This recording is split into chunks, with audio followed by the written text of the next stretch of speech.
This is how we... Oh, I fucking hate saying that. I hate it. Oh. I really do hate it. Episode is a go, man. Oh, yeah. God.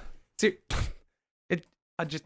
So frustrating pressing click on the camera, and before I even sit down, you're like, this is how we're starting the episode, Mitchell. Hurry up and sit those shorts down.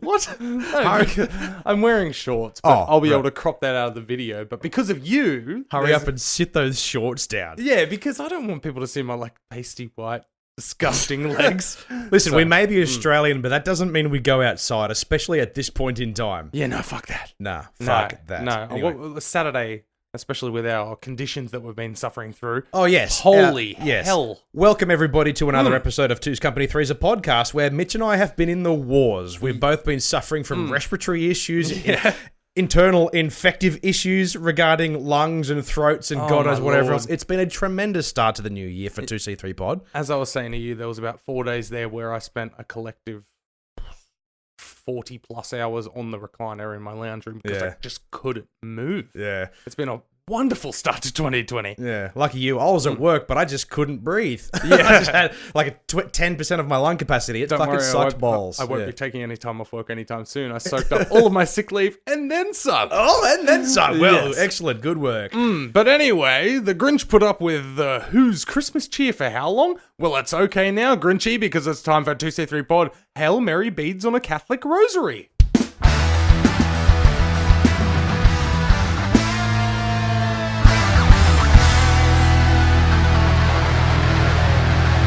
Grinchy? Yes, Grinchy. That's what I like to call him. You know, you're kind of pretty for a stuntman. That's what they tell me. Once Upon a Time in Hollywood. Hey, there you go. I finally got one. Yeah, boom. Yeah. No, you got one last week. Did I? Yeah. I'm pretty sure you just comedy.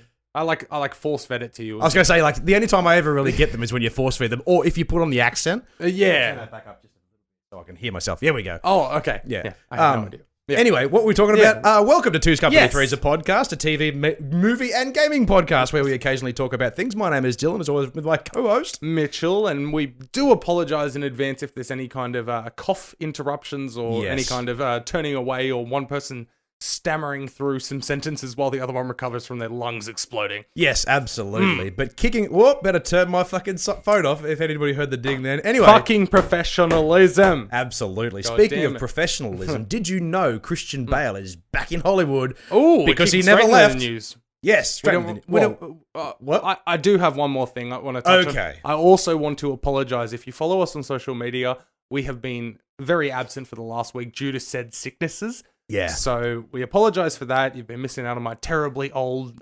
unoriginal memes that I like to share. Stolen memes, yes. No, you can't say stolen when people don't put a little caption down there or anything and claim ownership. Yeah. You just Google fucking this meme, like Star Wars meme or something. Yeah. 1,000 come it's all up. there. Yeah.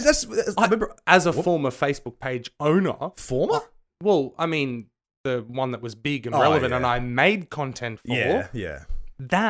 That one, that pissed me off. That happened to me all the time. Right. I had a page that was 6 times bigger than me, steal an original meme, and I inboxed them and was like, hey, how about tagging me for some credit? And they said, oh, somebody else sent it to me. And I'm like, bullshit. I said, look in the fucking corner where I watermarked my page name, you bitch. Yeah. And they blocked me. They blocked you. Yeah. Well, that's the thing. But that's the internet, man. Yeah, when things are on the internet, like podcasts and YouTube and images and memes and all that sort of stuff, everything's almost open source. You know, obviously TV and movies, there's copyright protection, but that still doesn't stop things from being stolen. No, but somebody writing something funny on Twitter and then somebody else having a comment and somebody screenshots it. Yeah. You're going to try and sue me for that? I see things come around every few years where I remember somebody posted something hilarious on Twitter, for example, 4 years ago, and then it turns up in a caption meme. Yeah. Now, I'm like, I remember when such and such wrote that originally on a video or a Vine from that's right. Prehistoric era. Or there's a tweet and then there's a reaction shot from a screenshot of a TV show of somebody going yeah, whoa. Like that. Better get this fucking mic out of here. Yeah, fucking hell. I need more physical room. Yeah. Yes. But anyway, if this is your first time listening, thank you and welcome. And make sure you head on over to the favourite source of yours. We're available on Podbean, Spotify, Apple Podcasts, and YouTube. Big Summer Blowout, as well as many others that we can't fit in that wonderful tagline we do. Yes, absolutely. just Google search Two's Company, Three's a Podcast, or 2C3 Pod, or TCTP, and we'll eventually be up there. That's right. There's multiple options. You have no excuse. Absolutely. And feel free to rate and review while you're there and hit that subscribe button. Yeah, but also follow us on Instagram, follow us on Twitter. We are there. Follow us on Facebook as well. We're all over it. I mean, we kind of post all the same things on each platform anyway, but that's not the point. Yeah, exactly. Get over that fact. I mean, it's just about numbers, okay? Yeah. We're still trying to get started. We're trying to get the new year off to a good start. So, yeah, any kind of boost in numbers would be wonderful. Yep. But I had something else and I've already forgotten. Excellent. Well, Event Cinema gift cards. Oh, yes. They're going out this weekend. Yes. That's exactly what I was going to address. Oh, we had our first big, but our second giveaway last Christmas. Yes. And we would like to be able to keep those going, make it multiple times a year, a couple times a year kind of thing. Yep. Way we're going to do that? Support. So anything you guys can do is amazing. Just to share, a tag a friend, something like that. Tell a friend about us, anything like that. We would be greatly grateful. We would be greatly grateful. We would be greatly grateful. But speaking of people who should be greatly grateful, now, Vanessa, Jennifer, and Zoe, your gift cards will be heading out this weekend, I promise you, because I've been crook and haven't been able to get them out. But can someone please tag or tell Cooper Jakes to send us a message, because we still don't know who this dude is. Until he addresses it, I'm going to call him Cooper Jacques. Cooper Jacques. Yes, Cooper Jacques, your gift card is here. $50, you were the last one drawn. Yes. This is the major prize, along with Zoe. Zoe, yep. Yeah, and it's just sitting here, dude. I mean, honestly, I'm just going to say, I know it's a few weeks away, but end of January, he hasn't contacted us because we can't contact him. Yes, end of January. We're putting a deadline on this. Yes, end of January, so 31st of January, midnight. If he hasn't contacted us, we'll do a special, just little redraw for that. Yep. Merry Christmas. We'll send you a Christmas hat too. Absolutely. A Christmas hat, yes. Yeah, great idea. Why the hell not? Yeah. Yeah, but either way, and also one final apology. Yes. Sorry about today's episode. It's coming out. Right. It's dropping late. So this is either going to drop late Wednesday night or early Thursday morning. Yes. But either ways, it's not 6 a.m. Wednesday, so we apologize for that. But Friday will be on schedule 6 a.m. Absolutely. But speaking of being on schedule, we are 7 minutes in, so let's rip into the first segment of the episode. Hey, we haven't properly copped yet. Oh, fuck! Sorry. That timing! I know. My lord. But extra. Read all about it. It's time for news. And like you were about to say about Christian Bale, what's that? Rumored to be in Thor 4, Love and Thunder. Did you hear about this? Ooh, I did not. Did not? No. Well, did you actually did not? No, I did not hear about it. I've got the link open, but I haven't read it yet. Okay, because excellent. You chucked it in. Yeah, very good. So, there's a bit of rumor about Christian Bale coming in the next Thor movie, and there's the speculation about it is quite exciting for me because I think obviously he's had his time in the DC universe, not the one that we know and currently. Not the conglomerate of all must match up. Yeah, he was obviously a fantastic Batman, that kind of the Nolan Batman that we're all familiar with. We don't have to go on about how great he was in that role. No. But I think Christian Bale is one of those actors who's just next level, who can act. Yeah. For example, going across from somebody like Chris Hemsworth, who plays his best when he's himself. Yes. Christian Bale is his best when he's acting, because you can really draw into the character. You're not watching it and going, that's Christian Bale. Yeah. You're watching it going, he's playing that character, and you buy into that character. So there's a slew of Thor characters which are rumored for him to play. Whether he's going to be anybody like himself or he's going to be putting on an accent. I'd love to see him do a villain. A villain? Yeah. Okay. Well, see, I think how many times have we seen him be the bad guy? Well, it depends on what movie you're looking at. You know, even across his regular acting credits, nothing springs out as, remember when he was that tick? Yeah, true. Yeah. But in saying that, the direction that I'm coming at from this, I didn't even think of a villain. Yeah. But in terms of somebody to star either alongside or in future movies of their own in the MCU. Oh, okay. There's a whole, as I was saying before, there's a whole bunch of Thor characters which, he could be up for. But the one that I think would best fit him best is a character called Beta Ray Bill. Beta Ray Bill, not at all. Okay, well, let's have a quick Google so that way we can sort of... I don't know much about him apart from a few sort of characteristic styles, but also the look. Yeah. He's got a bit of a bird face. Yeah. I think Beta Ray Bill, for someone like Christian Bale to put on a Cockney kind of English accent, real smart-ass kind of guy to go alongside Chris Hemsworth's Thor. Yeah. I think that will work really well. And Beta Ray Bill was one of the first characters to ever carry, I think it was to carry Stormbreaker. Okay. So he's a very popular, very big sort of name in the Thor franchise.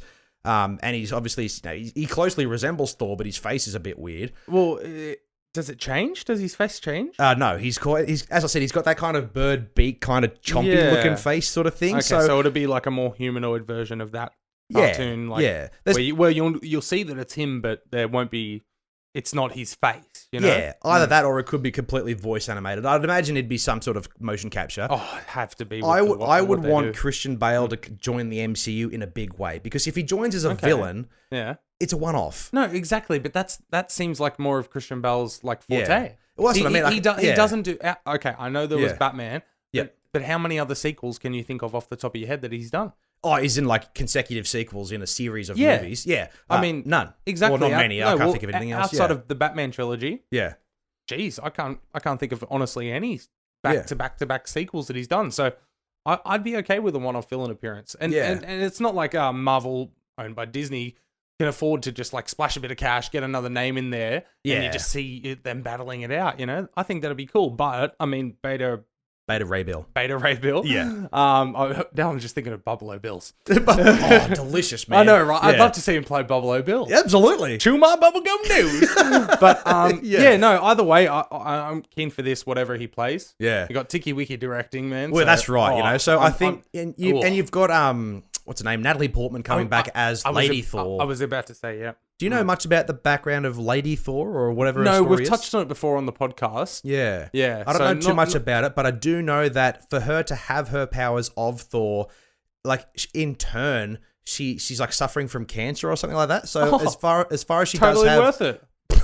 as much as she does have like the strong powers, she's also dying at the same time. Oh, lovely. Some kind of weird sort of overlapping story like that. Whether they tap into that at all, I'm not really sure. But that's one of the more popular storylines that I've heard of. Yeah, right. But if our technical assistant was here for that one time, if he was back, he'd be able to give us the lowdown, I believe. So if he listens to this, I'm sure I'll get a text message about, you said everything wrong about Beta Ray Bill and who Christian Bale could be. But in saying that, they are delicious. They are delicious. Yes. Absolutely. The little bubble gums in the middle. Yeah. What was I saying before I got distracted by delicious ice cream? I don't know. America.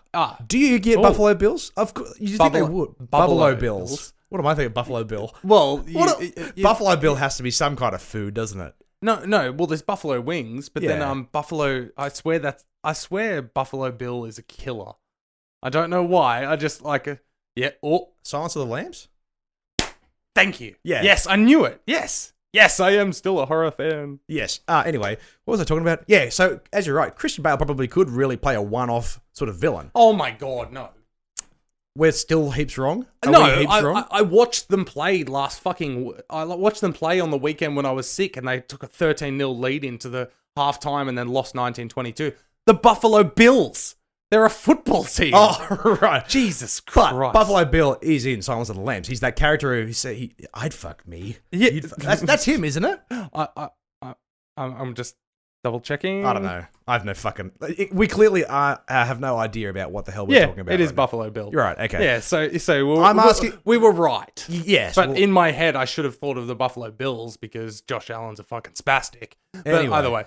Does the rest of the world have Buffalo Bill ice blocks? I'm not sure because I feel ice creams, whatever you want to feel call like them. they are traditionally Australian. Yeah. We've both grown up with them from when we were like toddlers. Yes. And probably beyond. And it seems such an Americanized thing that you'd be like, oh yeah, they do have them. Okay, fair enough. But I feel like no one else in the world has them. Yeah. Like they would have a variation, fairly unique ice creams and chocolates and lollies and things like that. But what were we talking about? Oh, Christian Bale. But no, I know. I got way more excited about Buffalo Bills. Yeah. But no, I'm happy to see him do that. Yeah. I love seeing him act and seeing him in Ford vs Ferrari last year. Well, that's what I'm saying. If he puts on an accent similar to that for a character like Buffalo, fuck, what's his name? His name is Buffalo Bill. Buffalo Bill. That's it. It's done. Yeah, Buffalo Bill. That's what I picture. Yeah. I kind of picture that. How you going there, mate? You know, that kind of weird kind of... Yeah, the Cockney. Cockney accent. Yeah. And I've fallen in love with that Cockney accent as well, especially over the movie that I saw on the weekend, which we'll certainly get into a bit later on. We'll talk about it. We'll talk about it. I want to put that game with you, Dylan. Dylan. Oh, wait. Yeah, Yes. What? They are formally available in the United States and the UK, but they are only available in Australia and New Zealand. So I feel like Bills. they are an Australian New Zealand thing. Yeah, Buffalo Bills. Right, okay. Not Buffalo Bills. The ice cream. Yeah, they are formally, like, I think they were exclusively Australian and New Zealand, and then they tried to branch out and they didn't work, and now they're still available here because we love them. You're missing out. Yeah. Hell yeah.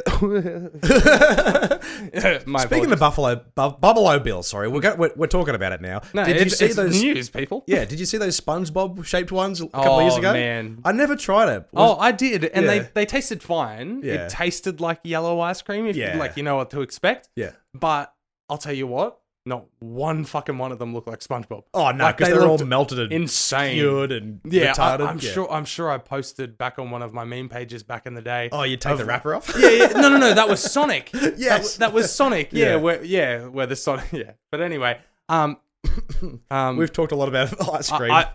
it's hot. It is very hot. Today was actually a decent day. Yeah, it was like 27, 30. but it was humid. Yeah. It was like 85% humidity. Yeah. Oh, it was gross.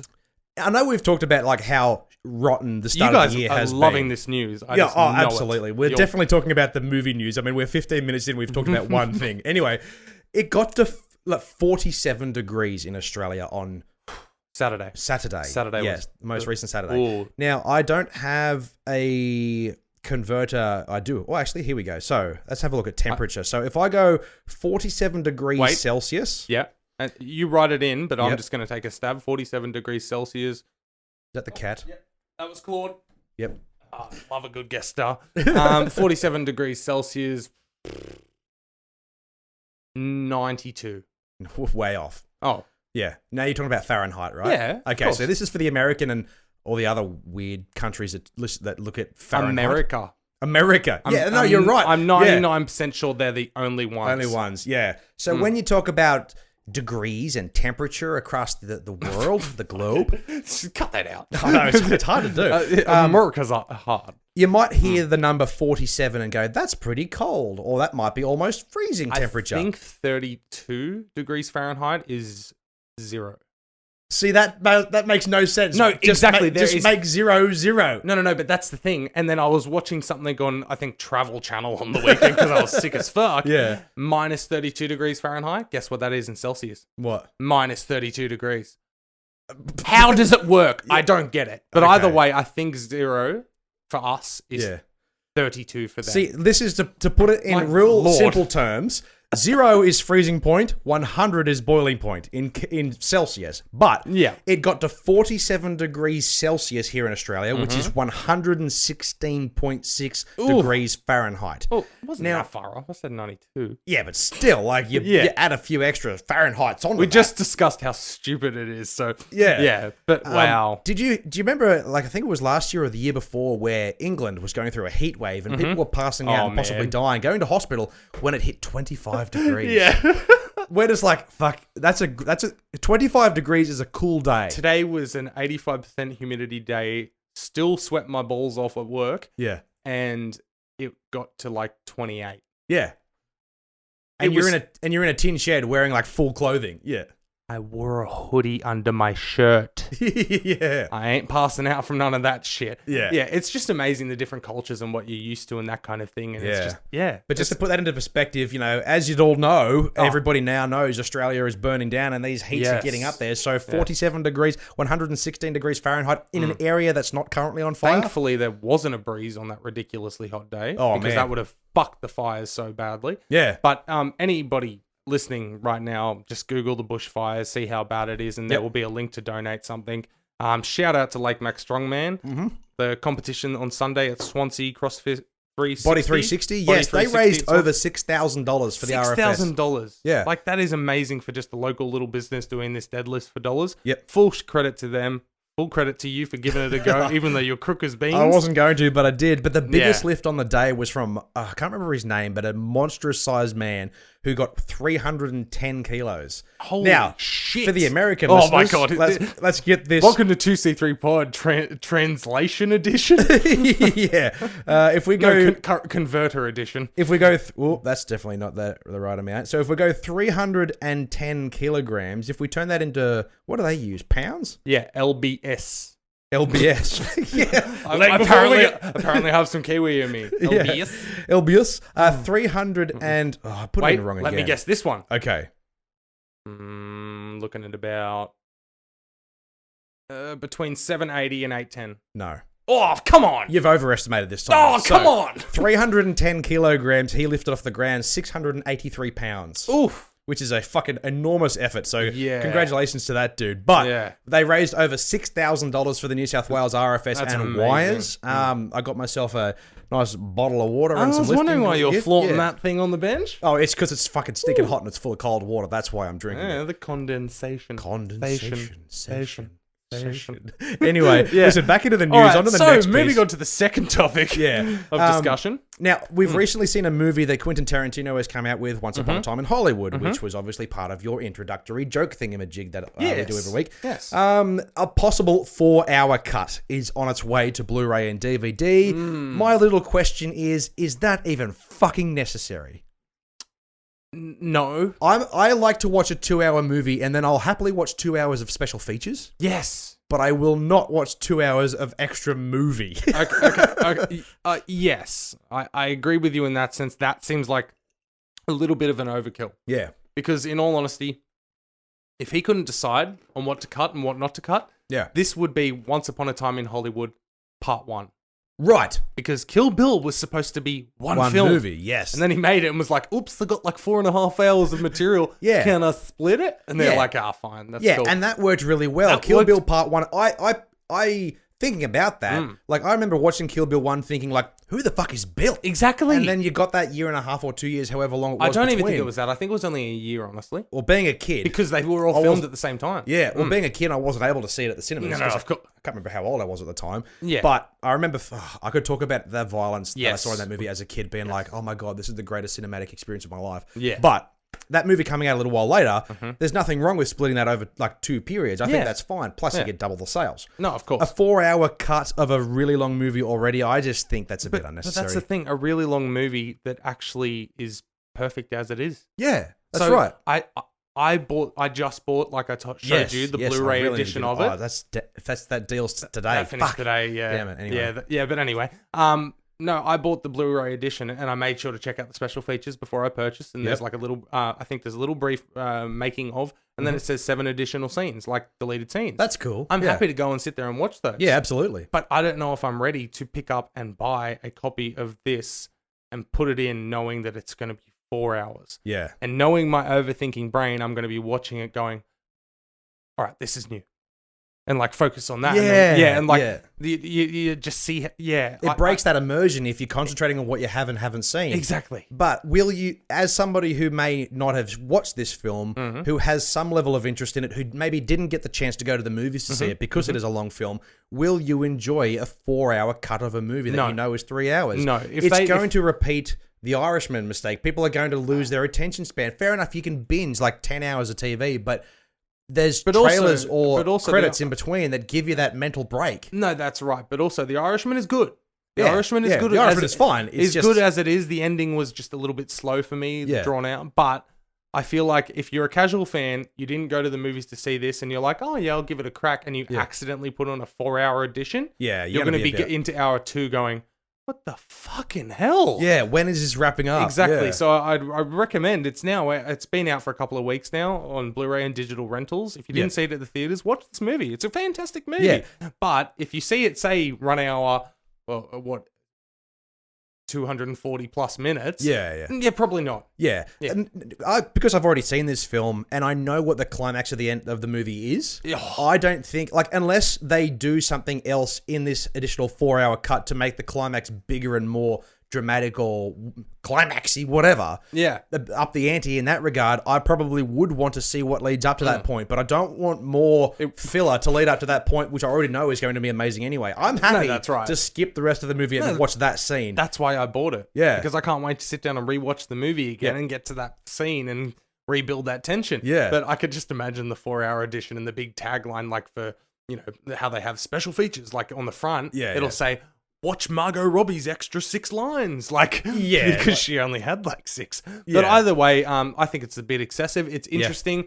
I maybe wouldn't mind watching them if they were in the special features just back to back and I can pick and choose and that. Yeah. You know? Yeah. But either way, I think it's a little bit over the top. But moving on from that, another one of my top 5 films. In fact, it was my top film for the year. Yes, I did put that in the notes. I'm glad you read that. I'm very glad that you remembered. Yes. So your top film of 2019, you said was Joker, but we know deep down. Yes. Did we release that video? Anyway. Yeah. Did we cut that? No, we didn't. We haven't cut that video. I need to cut that video. But if you listen to episode 50, yes, in the archives, Podbean, Spotify, Apple Podcasts, and YouTube, Big Summer Blowout, you will know that it came down to our final 2 selections. Yes. And I think you said something about, well, we all know what this is, or something like that. And I think I said that because I had 2 first. Somebody said something at some point in time. We figured out what it was, and we were like, oh, well, I had that as number 2, but we'll switch it around. Knives Out was my number 1 film for 2019. Also, just need to underline there, these were films that we saw in theaters. Yes. So we weren't including any new Netflix specials or ones that we saw after they'd been released in theaters. This was purely a theater experience. My list of movies, because the past 3 years I've written out all the movies I saw that year, if in case I had some kind of online project to talk to them about, just like this year. Hey! So the beginning of this year, 2020, I've started a new list with movies, like new movies that I've watched in the cinema, and also ones that have come straight to streaming services or DVD. I'm going to have to adjust my notes because I'm starting the list as well. Okay. Dude. Yeah. January 8th right now, already up to 5 in theaters. Yeah, well, I've done 1, and I'm very happy about my first. I'm including Jumanji, Next Level. Oh, okay. So because we'd already done our list. Yeah. So I'm including those because we can't put them on last year's list next year. Okay. In that case, then Aquaman is like my first movie of 2019 because I saw that on January 2nd. No, that's fine. Anyway, okay, but a little bit down the rabbit hole here. Yeah. But anyway, Knives Out, as we said, which I saw. Yes. Which I saw 3 times in the theaters. Is getting a damn sequel, and that is very exciting to me. Yeah, as we've discussed, like I liked this movie, but not as much as you did. I thought it was quite good, and you know, Ryan Johnson obviously giving the reign to do what he wants in his own realm is really bloody good. He's a really talented writer, despite Looper. Looper, of course, and forget about Star Wars. It's been and gone. It's done. It's over. It's finished. Yes. Move on. Knives Out. It's finished for 2 years. Okay, calm down. Ryan Johnson, Star Wars. Sorry. That's what I mean. Get over it. It's finished for 2 years. Calm down. TCTB exclusive. Yeah, absolutely. But Daniel Craig is apparently returning as Detective Benoit Blanc. I am more than okay with that. Yes, because he was great. He was the best part of a really good selection of choices. Yeah, like it was like he was playing a James Bond character, but he was having fun. That's a really good way to put it. Absolutely. I like the fact that in such a ridiculously stacked cast and such a very good draw you in story, he still found a way to stand out but not overshadow. Yeah, in such an A-list cast of actors. Yeah, you make a really good point there. I've had a chance to go to the movies and dissect it again twice now and watch these things build and stuff. And I'll tell you what, one thing that disappoints me, I've been in there 3 times, and all 3 times, very minimal reaction once people watching should realize the joke about where her family's from. Yep. They go through Ecuador, Greece, Brazil, Saudi Arabia. Like, they say like all these different locations, and it's a fantastic subtle joke that builds, and you never know where she's from. Oh, and where her family's from, Mexico, Spanish, so it's different every single time. It's different. That's something I didn't pick up on. All different family, all the family members, anytime. But that's like my favorite joke in the whole thing is just seeing them just like blindly saying a location confidently, and nobody ever corrects anybody, and it's always different. See, they're those subtle little clever writing sort of techniques that I love in films like this, and that's why I really liked the movie that we'll talk about later in the episode. because the writing is very deliberate. Yeah. And the script is read very deliberately, but very comfortably by the actors. And as you mentioned, he performs, but he doesn't overshadow, which is a great sort of explanation as to this entire film. Yes. I think there was a few characters which sort of had a misstep here and there, like Toni Collette, for example. But go back to our review, you'll hear all my thoughts on that. It's available on YouTube, or just look up the episode. Yeah, absolutely. But yeah, I'm very excited for this because I think Knives Out was a really good time. That's right. Well, actually, right at the bottom of this article, there's a reason that it's going to be getting a sequel. Okay. Yep. $40 million a budget before marketing, obviously, made 235 at the box office, and is almost about to overtake Once Upon a Time at Hollywood. Yeah, and that Rian Johnson written and directed film overtaking a Tarantino written and directed film. Yeah. I think that goes to show that, I know we've talked about this a lot, and last year, 2019 was a very strange year for movies because it showed, we've talked about this, but there's a continuing, maybe it's just something that we've noticed now we do this podcast, but maybe it's something that's always existed, but we've just noticed it more, is that, or maybe it was just 2019, where the more obscure, I wouldn't say lesser popular, but more filmy films, like Knives Out and Once Upon a Time in Hollywood, and what was the one about the library? Was it called The Library? The Librarian? No, I think it was just The Library. Something like that. Anyway, I completely forgot about that film. Did I put that on my list of films that I saw? Anyway, there's an ongoing trend that cinema is alive and well, but not just for the big bombastic blockbusters that we all go to see. Like these lesser actionized thrillers, comedies that are getting their runs. They're making money and they're on people's top 10 favorite films. That's right. Like, I think magic of cinema is alive and well. That's right. I think what you're trying to get to, like the phrasing of it, is these written and directed, created films that aren't based off anything. These original stories by passion projects. Yeah, passion projects. Wonderful. They're doing very well and competing exactly with the big films. You know, I love that. They're not making as much, they're not making Joker money of over $1 billion, but compared to budgets. But even that in itself is impressive because that's barely a Joker movie. We've talked about that. Yeah, I was gonna say tune into episode 50. We will cut it onto YouTube very soon, but we talk about top 2019 films, and I'm just going to pat myself on the back here about my little emotional speech that I gave at the beginning, talking about was cinema 50. being Yes, we do need to cut that little thing. Yes. Yeah. No. Absolutely. Yes. Anyway. Yes. But moving on, you also chucked here in the notes that there's a few little Gotham. Scene shots from the filming of The Batman. The Batman. So thank you to Matt Reeves and his upcoming Batman film. That's really starting to get some legs at the moment. And over the past few days, there's been more posts and things of on-set photos and character announcements and things like that. Most films that I've noticed in recent history, especially with the importance of social media, is that they allow the popularity and the speculation to build up by posting a few things here and there, like a few set photos and a few things like this here and that. Yeah. There's been a few set photos in London showing, the kind of setting that Gotham City is going to kind of look like without any sort of additional special effects so far. Man. But the photo that I liked was a photo of Robert Pattinson as Bruce Wayne. Oh, I haven't seen that. There's a photo. I'm not sure if it's on this particular article that we're looking at right now. I'll Google it. You keep talking away. Yeah, but it is on Twitter where it doesn't show much. But it goes to show that it's got legs and it's happening. That's what awesome. I like. Yeah. That's so good. It's literally just a photo of Robert Pattinson on a motorbike, a cafe racer style motorbike for those who know what they're talking about. Wait, are you talking about like a Vespa?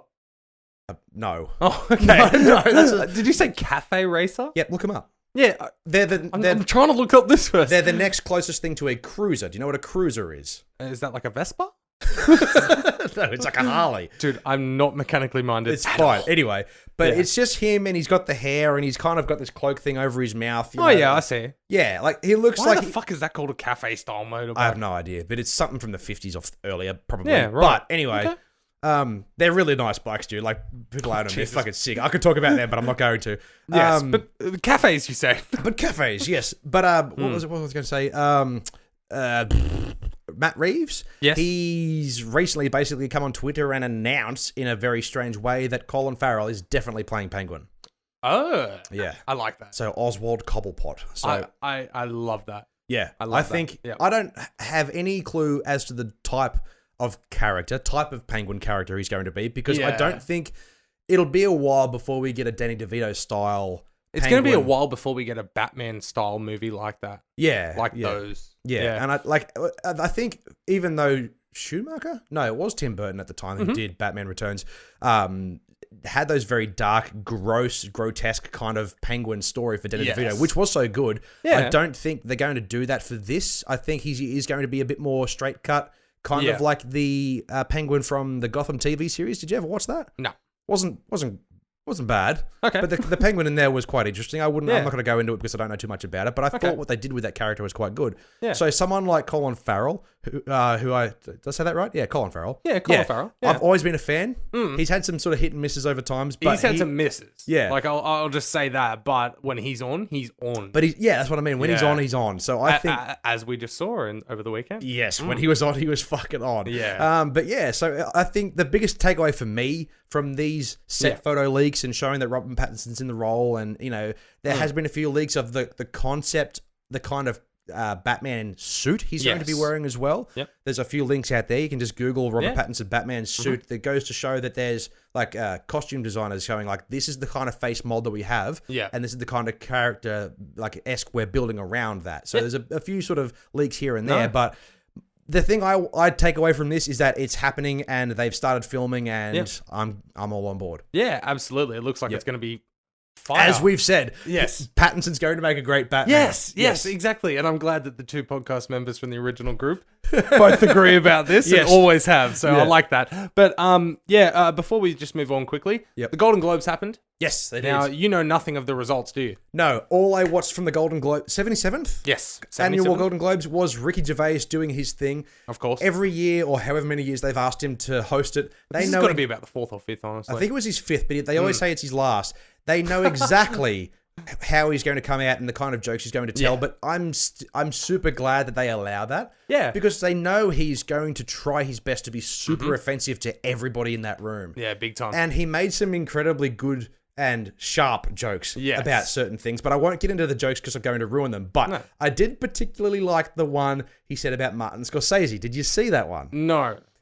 It was respectful in a way that I'm going to ruin this, but essentially the joke was, he said, Martin Scorsese's come out and said that Marvel's more like roller coasters, but what would he know? He's too short to go on roller coasters. That's fantastic. Because he's a little guy. Yeah, and then the camera pans to Martin Scorsese. He's sitting next to De Niro and he's going, well, yeah, that's funny. That makes sense. And he's laughing. I'm like, that's perfect. No, he didn't go, fuck you, Scorsese. Yeah, you can't. Although I will say with the Academy Awards and Golden Globes, I love when a host picks on somebody.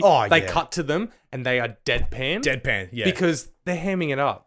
Like they ham it up. There's never really any beef out of this. I mean, him and Mel Gibson. Do you remember that? No, was that like that was? A while ago, that was about the booze, the Jews, everything. And then Mel Gibson came on stage and he had Ricky Gervais, and you heard him basically just faintly on mic go, sorry, fuck you. That's such an Aussie like Mel Gibson thing to do. Yeah, but either way, we'll run through just a few of the main ones, of course.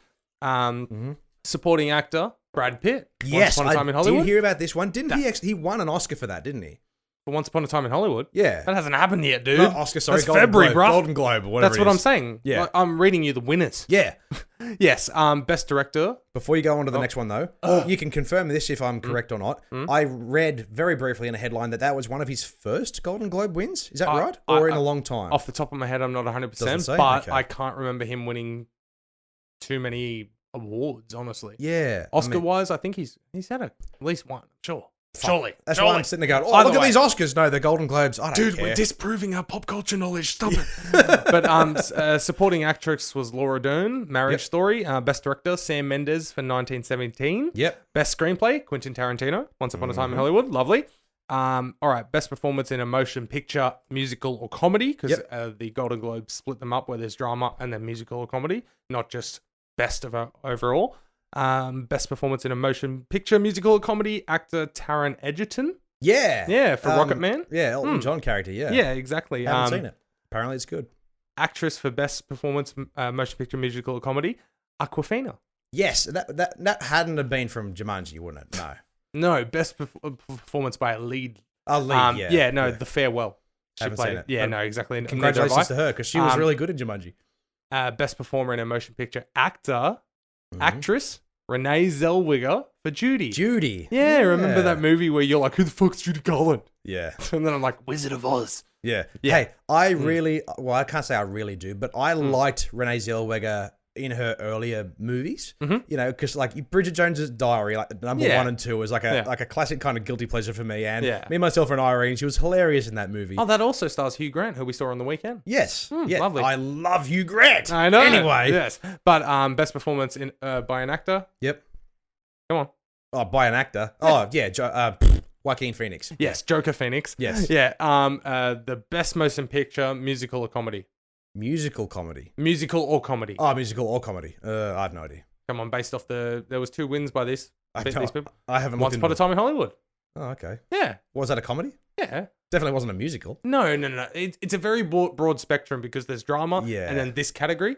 So it's like if it's not a like tear-jerking, thought-provoking drama, it's in that category. Like, right. Okay. You know what I mean? Because I'm sitting there going like, Once Upon a Time, it was funny, but it wasn't strictly comedy, was it? No, of course not. But when that's why these shows are bullshit. When you go to drama, all right. So best motion picture. Yep. I'll give you the nominations. You tell me who won. Okay. The Two Popes, 1917, Marriage Story, Joker, or The Irishman. 1917? Yes, well done. Yeah. Yes. So that I've heard nothing but fantastic things about that. Yassel Pass this Friday. Make sure you check it out and we'll tell you what we think. Yes. But that was the Golden Globes. That's happened. Well done to Joaquin. Well done to Quentin Tarantino and crew. Yep. I love seeing Brad Pitt. I love seeing the guys who I feel like deserve it. Get them. Yeah, like Brad Pitt, because he's always been... People see him as this handsome Hollywood hunk. But he when is you such get down a good to actor. Yeah, like we were talking about earlier with Christian Bale, he can actually act a character. Yes. You do see Brad Pitt, but you also see the actor the character he's portraying. That's right, and that's why Cliff Barton in Once Upon a Time in Hollywood was perfect for him. Yeah. Because he was literally the unsuccessful stunt double, basically. He couldn't get an acting job. Yeah. But is known as the pretty stunt double because he's handsome as fuck. Maybe just not a good actor. Yeah, you know? And I think all props to Joaquin Phoenix as well to put on a performance like that and knock it out of the park. He'll get the Oscar, bro. Yeah, because when you watch that movie, because he's so good in it, you don't see Joaquin Phoenix. Yeah. And that's what I've already mentioned several times before. It's like when you watch an actor and you don't see the actor, you see the character over anything else, that's when you know it's a great role and it's performed perfectly. And that's what Leo does to me. That's what Christian Bale does to me. Leo, not so much for me. I still see Leo. Really? Yeah. Oh, man. No, you look at Wolf of Wall Street, Django Unchained, even Once Upon a Time in Hollywood, man. You see those characters. Well, like all of this. In my opinion. Yeah, that is, like all of this, it's completely subjective. Yes. You know, so yes, I do get it. Yeah. Like Revenant, like he's brilliant in everything. Oh, yeah, but I of still course. see Leo. Yeah, no, that's fair. But Christian Bale is one of the exceptions for me, and Joaquin Phoenix in Joker. Yeah. Just like he transformed his body, he sucked into that role, and I didn't see Joaquin Phoenix once. Yeah. You know, so I saw Arthur Fleck, but congratulations to those winners. You did stuff, and that's things. the greatest summation ever. Congratulations, you did stuff. Yeah. Yeah. But to cap a few for what were you saying? No, I was just gonna say the news. I think that just about sums it up, doesn't it? We've got a few little things about gaming and Sony and whatever else, just to cover us off until we can hit our final 15 for our review. So, what? Well, I mean, time-wise, I think we're doing doing fine. Minutes. Yeah, we've got plenty of time. Fine. Yeah, we've got plenty of time. But yeah, over the week we were aiming for 45. Oh yeah, fucking 2 hours later. Yeah, that's why that was the original plan when we decided to do 2 episodes a week, and we just can't fucking do it. Yeah. So I remember, like, when we first started the podcasting, we thought, we'll aim for half an hour. Yeah, and I think we got to 40 minutes. We were like, fuck, how did we do that? Maybe we can do an hour. Yeah, and then all of a sudden we spent so long doing fucking 2-hour episodes. Yeah, how did we do that? Before we because we always aimed for 1 hour. And then the timer went over, we just said, fuck it. The first time we went over 2 hours was GST when we were just drunk. Yes. Episode 20. Head back and listen to that one. One of our highest downloaded, if not our highest downloaded episode of all time. Very close. Otherwise, the early ones have that. But yeah, no, that's probably my favorite episode ever. Yeah. Along with episode 14, just purely because of what'd you fucking vision stuff? Oh, man. Yeah, that episode was a mess, but you know what we need to do? You know what? Well, actually, what do you know? I need a best of. Oh, man. Yeah. I need to go through and record a best of because we've got Visions of Milk. You've got all the audios, don't you? I've got every single one of them. You need to, man. Oh, that'd be amazing. That'll be a good project for the weekend. Episode 100. Are we going to hit 100 this year? Oh, yeah. We're going to hit 100 this year. Oh, it'll be very towards the end. We started in April 2019 and we've hit 54 54 this weekend. This is 53 right now. Yeah. Yes, we're back. We're back on the even numbers on the later end of the week. So yeah. Yeah, no, but I reckon that's a good idea. Do a best of, man. Maybe even make it, like, just do little bits. Why are we speaking about this on air? Yeah. I'll put this in the notes. Yes, we'll do this in Anyway. Jesus Christ. As I mentioned last week, there was an event in the United States called CES, which is the something electronic something rather, where they, like, all the big tech giants come together and they show off their giant dicks in front of everybody about the things that they've announced. Sony's got a big one. Sony does have a big one, and they're my biggest piece for the episode this week. But one thing I did want to touch on is Alienware, known for their popular sort of PC gaming hardware. They're joining the handheld gaming console market against the one who's dominating, obviously Nintendo. Yeah, I was going to say. Essentially, you're going to take on Nintendo? Yeah. Ooh. And I think it's not such a bad idea. You're going to take on... No, wait. I was going to say Google Stadia? But that hasn't really happened yet. But I think handhelds have always been kind of popular, especially when we were kids. Game Boy Colors were the shit. Yeah, and they still are. But like you just said, the Godfather, Nintendo. Yeah. They run that, and you want to take them on? As I said, I don't think it's such a bad idea because I don't want a Nintendo Switch because I think they are limited with the kind of games they can have. Oh, yeah, There are a lot of AAAs, of course, and the games are fucking expensive. But Alienware coming through, they're basically integrating sort of downsized PC gaming gear into a handheld device. Yep. So that way it does essentially what the Switch does, but it may open it up to a wider market of games. Yeah. So you might not be able to play some more of the competitive gaming side of the things. Like maybe not. There's not going to be a tournament of this. I wouldn't say so much competitive, but do you know much about Steam? To a degree, I know that they have a sale. Yes, they always have a fucking sale. Steam is basically the go-to to buy games on PC. So you can get just about anything plus more. Yeah. So indie developers, fucking everybody sells their shit on there. So that'll allow people who want to play handheld gaming experiences on the go, but not be limited to what Nintendo can offer. Yeah. So I think it's going to be fine. I don't think it'll beat Nintendo in sales numbers. No way. Not a fucking chance. But I think it's going to be quite impressive when it does come out, and I'm looking forward to seeing more of that. But that's fine. Sony at CES officially announced with an amazingly fresh and innovative new logo, the Sony PlayStation 5.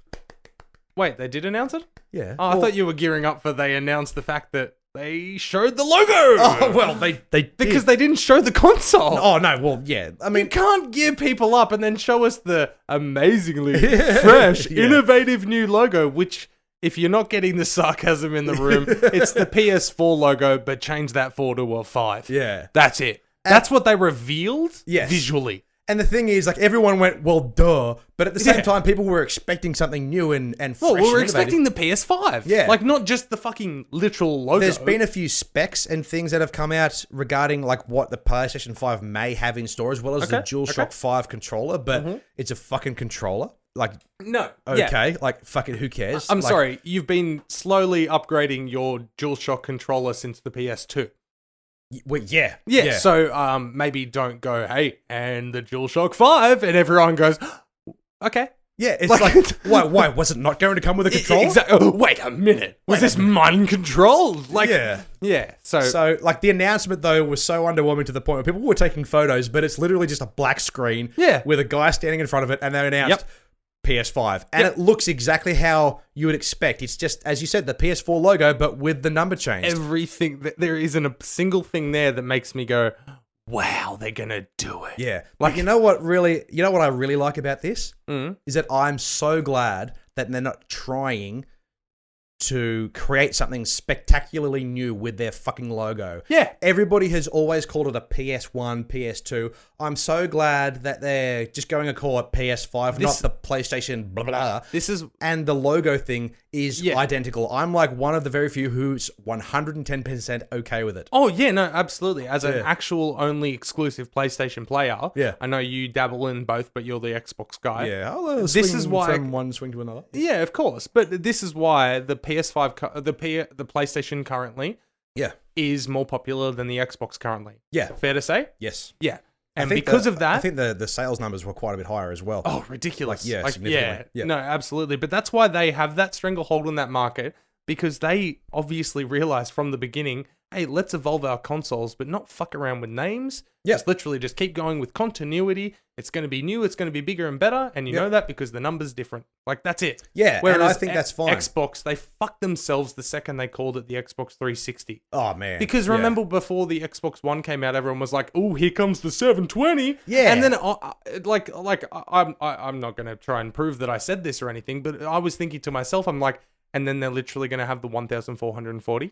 Yeah. Like, no, they're not going to keep doing that and doubling it. Yeah. Like, that's but then stupid. there was speculation that a bloke at work said, it may be called the Xbox Infinite. I thought, that's a brilliant idea. But they would never have to have another one again. They'd have to continually upgrade the one that they have. Exactly. Because of the name. But then they called it Xbox One. Yeah. And everyone was like, what the fuck? You're like, really? Yeah, what are they calling it now? The Xbox Series X. You're like 3 generations late to the party, bro. Yeah. Like, but now they're going to have different series. Apparently, the one that they've announced is a series of new Xboxes. And as I said, I'm a fan of Xbox. I play Xbox, but I'm not really sure how to feel about that just yet. No, that's right. Because, well, I don't know. Is there a name for that series yet? It's just, the first one is called Series X. Okay, so Series X. Okay. So you've got Xbox Series X, Xbox Series X Part 2 or Y 2, or fucking Z, XY, whatever. And then XYZ. Yeah. And then all of a sudden you go, here's the new Xbox Series poop. Like, and everyone's supposed to go, oh, I miss my Xbox Series X. Yeah. You know, where a PlayStation player goes, still remember how good the PS4 was. Yeah. Like, you know, like you've and at the moment PlayStation 8's great, you know, I love it implanted in my brain, but you know. But you'll have the PlayStation 5 and you may in some point have the PlayStation 5 Pro or whatever that version of that one is. But they've never done that. Well, they've got the PlayStation 4 Pro. They've got different. Yeah, they've got the 2 different versions of it. Only because one of them does a slightly bit more than the other with HD and 4K that sort of came out halfway through that generation. Yeah, that's fair. Same thing here, but like Xbox One, what was it? There was the Xbox One, and then the Xbox One S, and then there's the Xbox One X, which I've got now. There you go. As much as I like Xbox, way more confusing. Yeah, and that's what I'm getting at. Like, as much, I don't think I'll move over to PlayStation because if Xbox doesn't do this right, but you'll always have a PlayStation console in your house. Yes, I will. That is for sure. Mm-hmm. But if Xbox just run their brand into the ground by bringing out so many different iterations of the same thing, I'm moving to PC. Fuck it. Yeah, no, exactly. It's just well, yeah. I had one more look at the Xbox Series X, whatever it's called, today. Look at that console, and my first immediate thought again was looking at it, going, "How am I going to fit that under my TV?" Well, you just lie it down. Apparently, it's fine. Oh yeah, no. Lie that down in that fucking slot that's in the fucking entertainment unit. Oh, well, no, that's may not be personalized for your TV cabinet, but it'll work fine for mine. Let's be honest, with the way technology's moved, not just in this realm. That's why cloud gaming may be the next best thing. But technology has gone, let's make it smaller, make it smaller.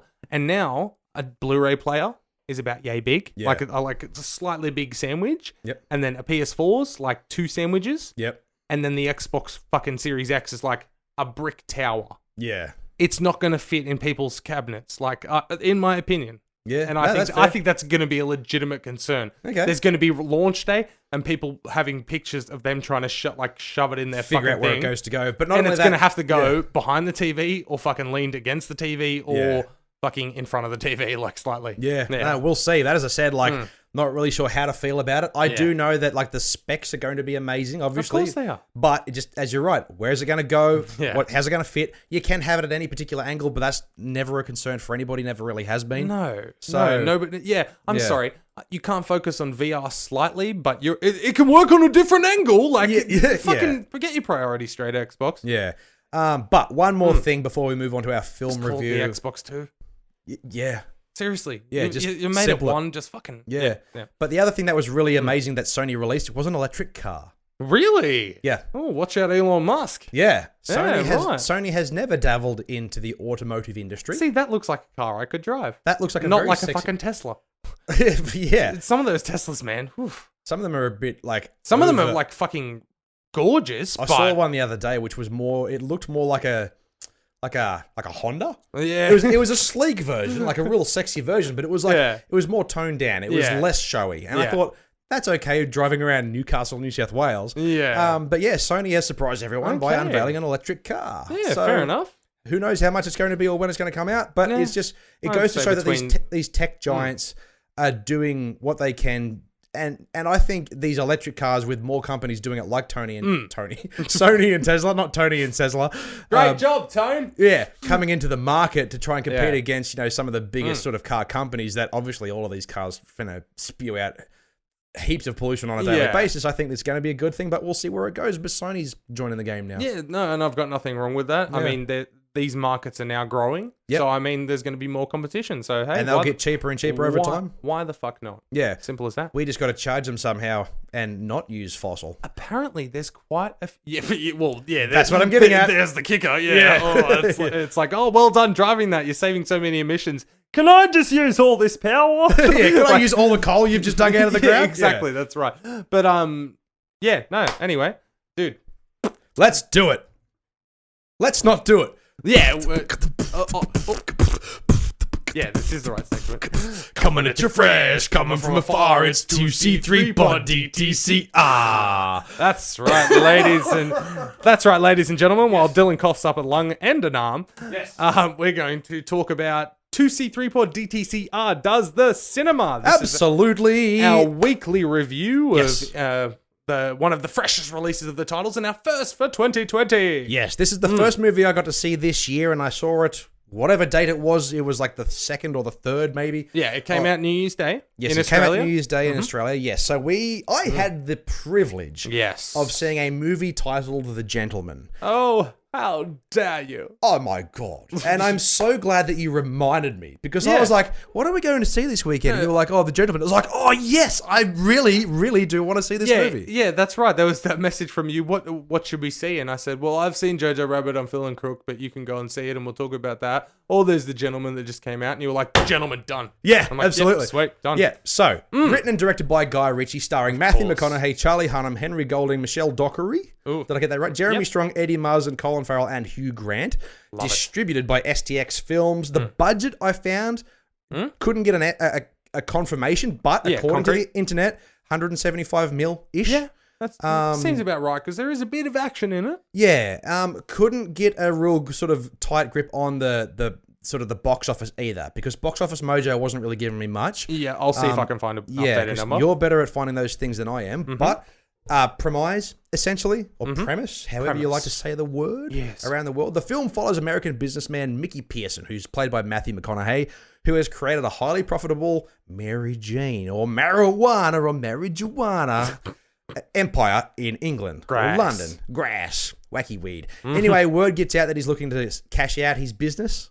And it triggers plot schemes, bribery, and blackmail in an attempt to steal his domain out from under him. But obviously, with how smart this guy is and the network he's built, all attempts to steal or at least demonetize his value or diminish his value to try and sell his business cheaper. He's looking to finally looking to roll off into the sunset. Yes, and he has a potential buyer for it's not a spoiler, $400 million to buy the empire. Yes, which is like you said, just masterfully put together to be underground and avoid any kind of interruption. And like you said, then there's those people coming together to try and downgrade that price. Yes. And for whatever reason, and he's trying to figure out who's doing what and all this connection. Yep. And my favorite part of the story, the film. Yep. It's being told. This whole movie is being told in a story form by Hugh Grant, who is Fletcher. Yes. And then you've got Charlie Hunnam as Raymond. Play a game with me, Raymond. Please. And lovely. So you've got Fletcher telling this story to Raymond the whole time, cutting between them, then the story and that, and he'll say something and Raymond's like, that's not how that happened. And then it'll actually. What this movie was essentially, this is a little bit of a spoiler towards the end, but it's not going to ruin the movie for you. It's basically Guy Ritchie being played by Hugh Grant pitching his movie. Yeah, 100%. Because at the very end, where there's a particular scene where a movie is being pitched, which is essentially the story. It was Miramax. And there was studios, and there was a man from Uncle Poster, which is a Guy Ritchie film in the background. Exactly. Yeah. Essentially, Fletcher, Hugh Grant, is telling the stories that lay out throughout the film, and the film eventually catches up to his story. And he's essentially trying to convince Charlie Hunnam's character Raymond about how everything went down previously and leading up to that moment in terms of what happens with this particular empire. Yes. Trying to sort of blackmail the largest empire to sort of get him scot-free. Like That's right. One way or another, he's making bank. You know, whether he sells his script or whether he makes money from this or his insurance policies, essentially. That's right. But Colin Farrell's character and his group of characters aren't really directly involved with the group like you expect them to be. It's an indirect accident. Yes. By the protagonists. It's a very well-knit web of little stories that all kind of coexist and connect and all have a reason. Yeah. But then it's almost got like a wonderful and better M. Night Shyamalan reveal of like what's actually going on. Yes. You know, that's what I love. There are some pretty great twists. And as I said earlier in this episode, if you listen back into the full episode, what are the twists? Is that what I really liked about this film is not just the cast, but like the quality of the cast, and that everything is said with such deliberancy. Yeah. And it's just written so perfectly. And I think this kind of film is definitely underrated. I know it hasn't been out for long, but there's barely any people talking about it. But I think this is an excellent introduction to 2020 film. Yes. This has to be up there. Like my list of films, as we said earlier, I'm putting together a list of the movies I've seen in the cinema and the movies I've watched at home that have come out this year. Yep. And I'm putting next to it whether it was bad, good, or great. Yeah. And this is on the great list because I 100%. thoroughly enjoyed this movie. Yep. The opening scene is a twist. Can you just ring my bell again? Oh, right, yeah. The opening scene is a twist, and then that's revealed sort of maybe 3/4 of the way through. But not only that, the big story twist about what the intentions are for the Empire, that was revealed fairly early. I didn't think that was too hard to understand or get, but they do your typical, well, here's the explanation of how everything rolled out. Yeah. And they kind of reveal at the end what the intention was, but I can't be the only one who understood what the intention was to diminish the value. Absolutely. Yeah. No. But they reveal it in the end, and they twist it and turn it, and I was adored by this. No, that's exactly right. And I've got to say, Matthew McConaughey was fantastic. Yes. He was so fucking perfect for this role. Yeah. In all the different elements of the emotions of the character of just trying to wind down, as in, I just want to roll off into the sunset with my hundreds of millions of dollars. Yeah. And yet how smart he is, not just with the business that he set up, but the way he's on top of things along the movie when it seems like he's not. It makes you think that he may be losing a grip. Yeah. There's definitely like signs of mental breakdown, Yeah. Well, not just that, but just losing grip and control over the situations, but he never has. No, that's like, right. He has people who try and manipulate and try and change him and try to get him to lose grip of the situation, but he never lets go. He's got full control the entire time. And even though like he does have his posse of people to sort of help him out. As you would when you're worth that much. Yeah. If you're a fan of Guy Ritchie and you're a fan of Rock and Roller, you'll love this film. Love Rock See, and Roller. Before going to this, I showed... That came out when I worked at the... the video store. The video store, yeah. You worked at a video store? I think I did. I showed Taylor the trailer. She says, watch this and see if you want to come with me. And she went, not really my thing. I was like, okay, fair enough. Then I got home, I was like, there was one thing I forgot to tell you before seeing this movie, which you would have loved to convince you to come. I said, that was done by the guy who did Rock and Roller, which is one of her favourite movies. Oh, you fool. And she's gone, oh, damn, I wish I kind of went and saw it. You jibbed her. Yeah. Oh, yeah. But I mean, if she listened to the podcast, she'd already know that. So, well, maybe. Anyway. Clearly not. By the way, just got to establish, I think it's been about 5 or 6 weeks now. Yep. So your mum doesn't listen? Nope. Okay, all right. Well, she hasn't said anything. I was going to say, you shouted her out and said, well, do you? And haven't had anything yet, so I guess not. Unfortunate. Disappointed, Jenny. Yeah. Not you, Jenny, the other Jenny. The other Jenny. No, dude, everything about this film, I was glued to it from start to finish. Yep. Had a great time. I was still really sick at the time. I dragged myself out of the house to go and watch this. I was in a relatively quiet cinema, and I was like...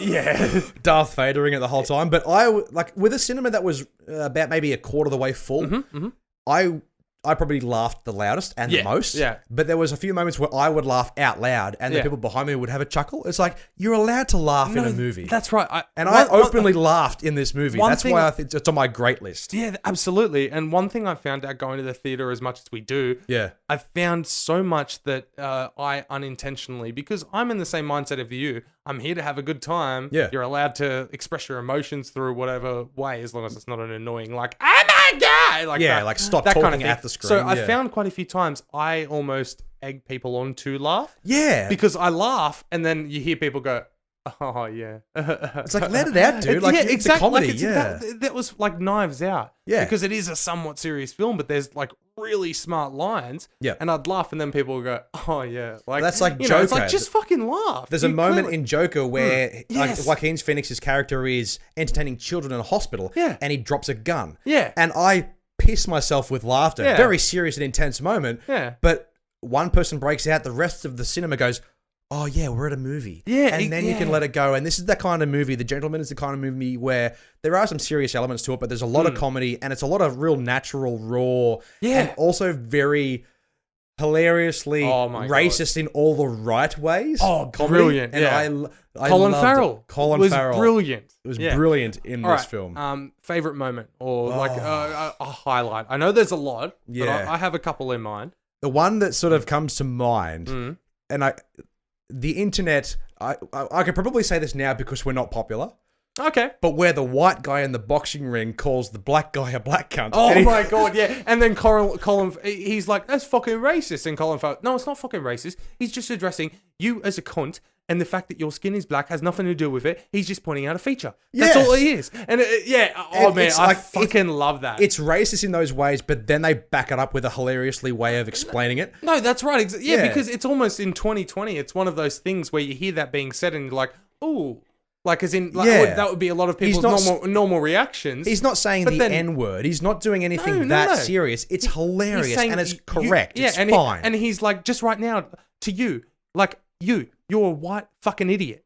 Yeah. You know, like, as in, I'm not saying that to be derogatory. I'm just pointing out a fact about you and you're a fucking idiot. Yeah. Like that's all it is. It's fucking brilliant. And that's the kind of humor that's throughout this film. And it's adore Guy Pearce, just being Guy Pearce. I love it so much. And that's why I think this movie works so well. And I think I looked it up after I saw this film, but I'm going to have to do it again right now, is the most recent Guy Ritchie films that I've seen. I said Guy Pearce, dude. Should have pulled me up. I get that wrong all the time. Yeah, no, that's my bad. Sorry. Anyway. I can't believe that dude was married to Madonna, by the way. Really? Yeah. Yuck. Madonna's gross. Yeah, I know. I was going to say he did. He's a handsome dude. Yeah, you can do a lot better. Definitely the money. But no, what? Can you see that? So the last movie of Guy Ritchie's that I saw was The Man from U.N.C.L.E. 2015, and that movie was okay. But I saw last year's Aladdin. Well, that's the thing. Like, obviously Aladdin was like, it was definitely had to be helmed by someone with some experience. But the one before that, King Arthur, but he wrote and directed it. Yeah, which is fine. As you can see there, I think there's the two Sherlock Holmes films that he didn't write. Yeah, and his whole career. And all right, my favorite. I'm not going to say moments. I'm just going to say like almost basically characters, because this is a very character-driven film. Oh man. Okay, so obviously we've already touched on him, but Fletcher. Yes. I just absolutely loved him, and he's like he's subtle homosexual tendencies. The tones and the things he says to the very attractive Charlie Hunnam and that, and the way he keeps calling him, ooh, mummy, or so like, suggestive, oh, darling, you know. But like, all that links into the mystery. No, that's right. It works so well. But also, we haven't touched on them. You almost hit them. The toddlers. The toddlers. Colin Farrell's group of boxing boys. Oh, is that what they were called? Yeah, of course, they're YouTube famous, man. That's right. Yeah, I couldn't remember the name, but I really liked them too. I loved the toddlers, and they have a song in the credits straight after the film. Like, the toddlers are amazing. They're just so blindly just like, oh, we're doing this for the right reasons, you know, like, is it, well, I don't want to spoil things, but I almost spoiled part of the ending there, but no, I love the toddlers because of their blind naivety, and it's pretty awesome seeing some, like, thug kids who do breakdancing and original raps and have really stupid names. Yeah. You know, putting shit on YouTube and stuff. So, no, I love the toddlers. I love Fletcher. I love everything about this movie. Pretzel rating. I'm going to give it a 10. Yeah, 10 out of 10? 10 out of 10. Yeah, I'm eating that whole bag. Yeah, first movie of 2020. That's a great start for 2020. First year of the decade. Yeah. 2020, absolutely. The Gentleman. There's nothing that there's certain movies that make me feel a certain way or make me want to ingest a certain thing. And all I wanted to do when I got home after watching this movie was have a nice glass of scotch. But because I've been pumping the antibiotics, I couldn't. Yeah. But this movie makes you feel like a gentleman. Pretzel rating. I'm going to give it, based on previous Guy Ritchie films and things of that nature. You know, I take these a little bit more seriously. Yep. This is a solid 9. Okay. I loved this movie. Great and movie. This is the best Guy Ritchie film, in my opinion, since Rock and Roller. Okay, so if you had 10 pretzels and you're only eating 9 of them, where did that last one go? That last one came from... the twist was too obvious? Stop it. Yeah, like, there were some, like, a pretty... Dude, we didn't even touch on your favorite. What? Henry Golding. Oh, yeah, Henry Golding was great in this film. Goes off like a millennial firework. Yeah, Doesn't actually happen. No, of course not. My first thought... Yeah, fuck that. Sorry, I'm just remembering that. But my first thought after this movie was, I know it's a recurring joke of, like, whenever Henry Golding comes up, Dylan's favorite because of that one time you knew him from one film. And I'm like, oh, he must be your favorite.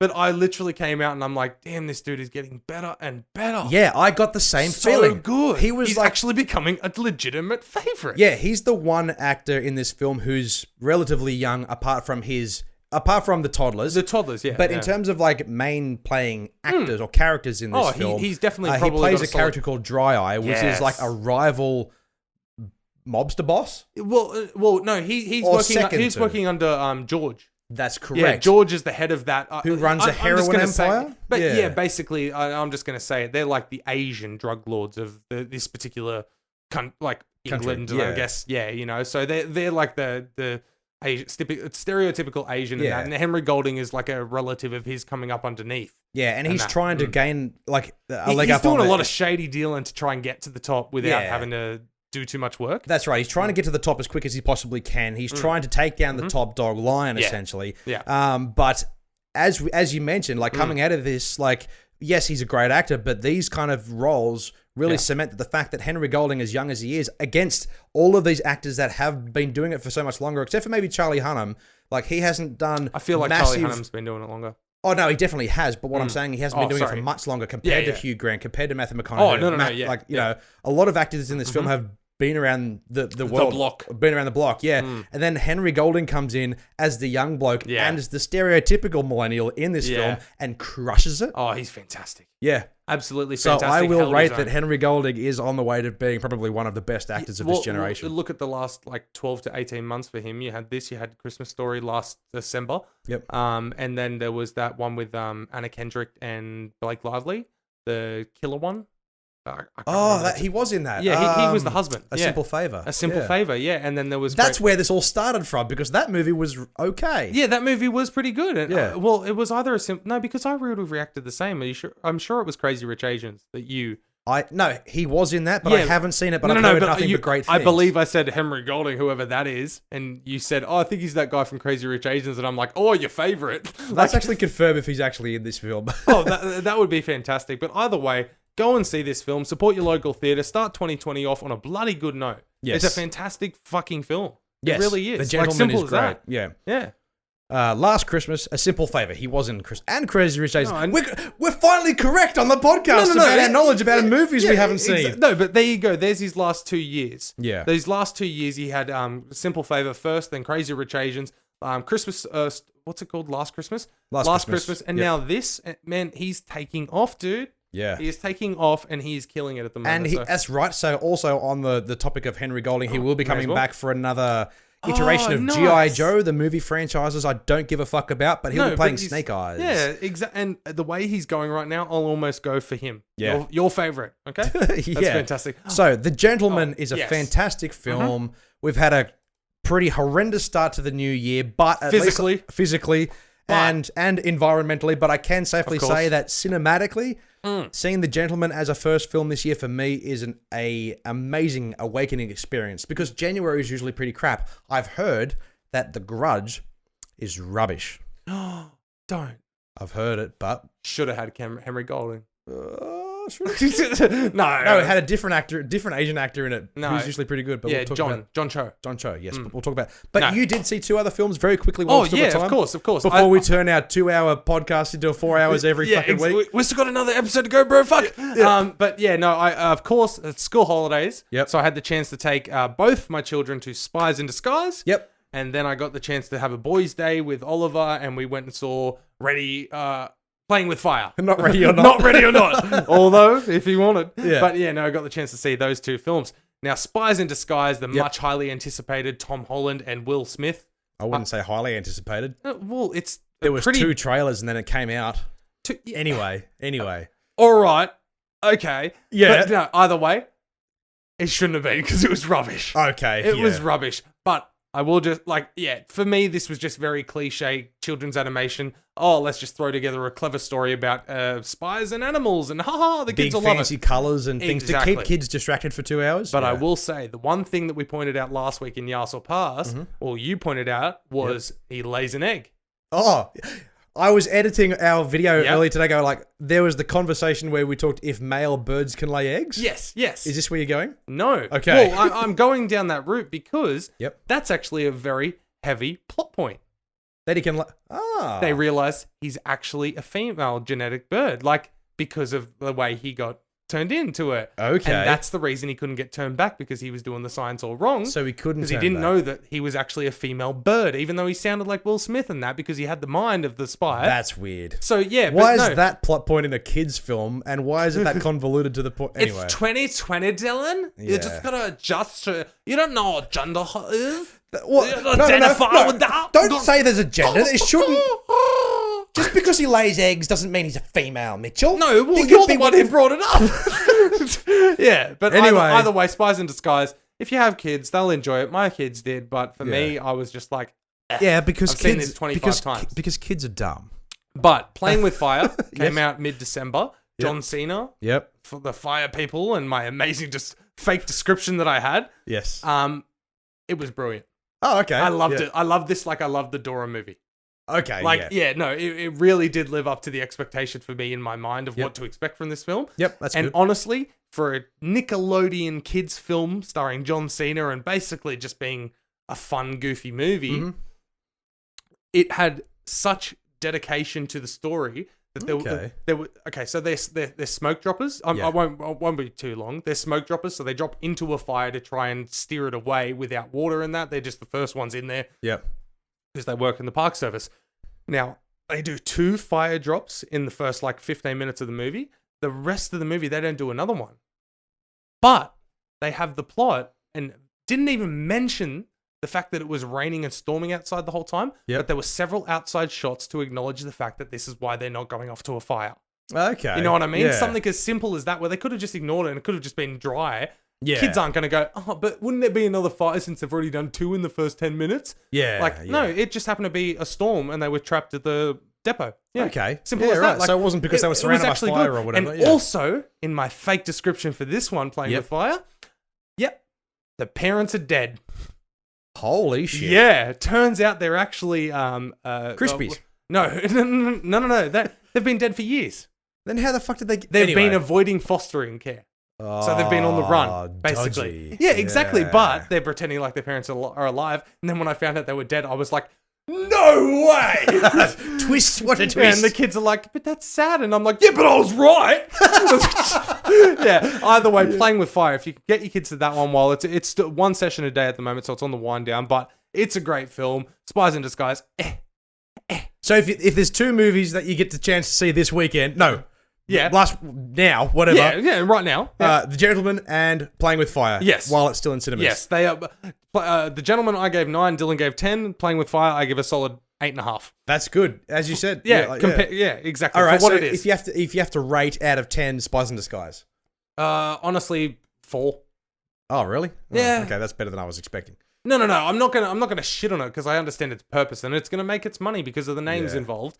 But I mean, it does its job for what it is. But I've seen that 18 times. Yeah, there's nothing original outside of a pigeon. Yeah, but you know what? Yep, that's been our show. Ooh, boy, has it ever! Yeah, let's get this portable aircon cranking and fucking cool down his room. Yes, that's right. Thanks for making me talk about 2 other movies. Yeah, but no, either way, we did well with the coughing. Good job. Yeah, I know. Yeah. And the episode, surprisingly, we've nearly hit 1.5 hours. Holy shit, dude. Anyway, Friday's cancelled. That has been our show. Listen, you can find us on Facebook, Instagram, and Twitter at 2C3Podders, of course, as we said earlier in the episode.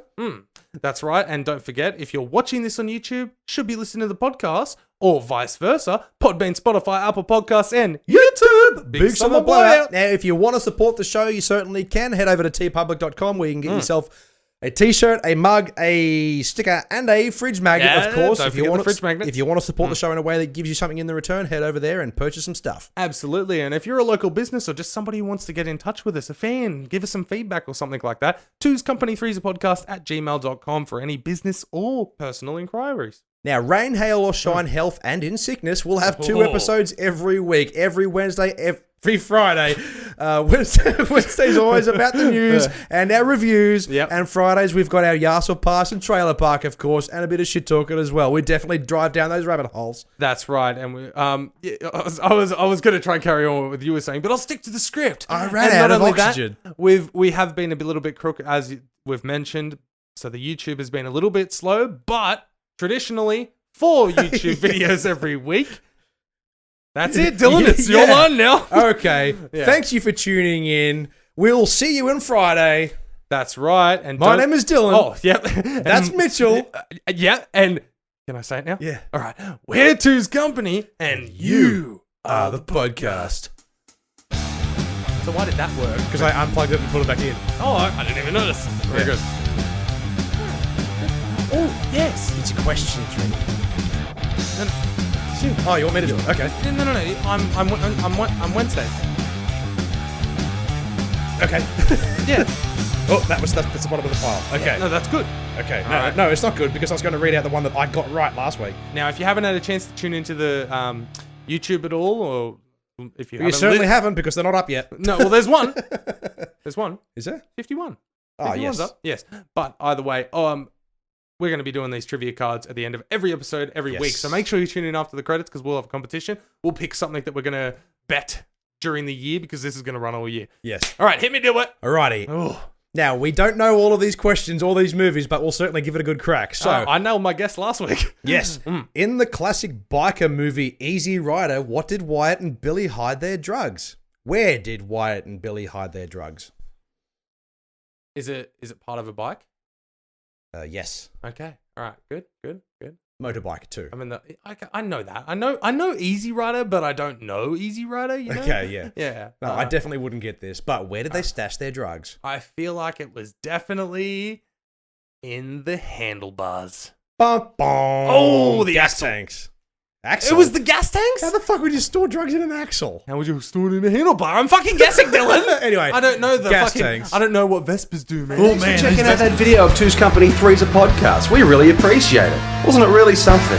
Why don't you drop a comment down below while you're still here on what you thought about that video? And once you're done, go check out the next video.